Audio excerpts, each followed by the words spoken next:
Just a Dream by Chris Van Allsburg. As usual, I stopped at the bakery on my way home from school and bought one large jelly-filled donut. When I finished eating it, I crumbled up the empty bag and threw it at the fire hydrant. At home, I saw my neighbor Rose watering a tree that had just been bought for her birthday. "I am not getting some dumb plant," I told Rose. The same day after dinner I was asked to take the rubbish out, but I did not sort it through as I was too busy watching one of my favorite shows about a boy who lived in the future. He had a robot who could make any kind of food with the push of a button. That night, I went to bed wishing I lived in the future, and when I fell asleep, my wish came true. But not in the way I had expected. My bed first took me to the midst of an endless garbage dump situated on my own street.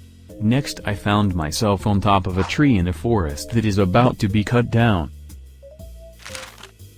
Then my bed was on the top of a smokestack belching pollution, which burned my throat and made my eyes itchy. Later, I found myself in the middle of a fishless sea, and then I was at the Great Canyon, which was impossible to see because of the smog. It was such a nightmare.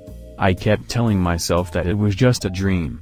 Finally, when I woke up the next day, I felt like a different person.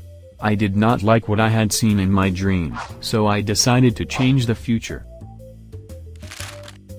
I immediately jumped out my bed and went downstairs to sort out the rubbish I had neglected, and then found the empty jelly donut bag I had thrown at the fire hydrant the day before.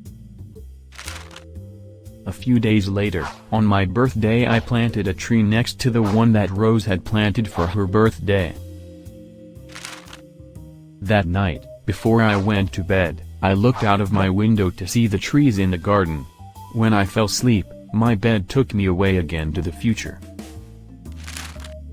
When I woke up, my bed was standing in the shade of two tall trees. The sky was blue. These were the trees that I and Rose had planted so many years ago.